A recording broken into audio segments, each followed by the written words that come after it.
Юнусбек Евкуров также сегодня принял участие в закладке капсулы под строительство детского сада на 220 мест в Сунже. Глава региона поздравил жителей села с началом реализации проектов, подчеркнув, что до конца года в этом микрорайоне города появится новое дошкольное образовательное учреждение.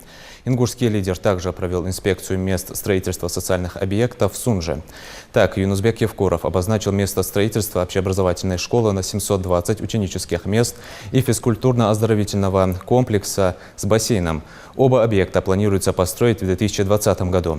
По словам руководителя региона, строительство 3 социальных объектов позволит решить вопрос обеспечения объектами среднего образования и спорта данного микрорайона города.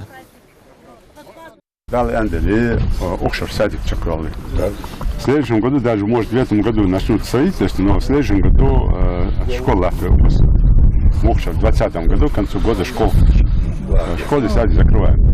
Школа на 720 мест, школа на садик на 220 мест.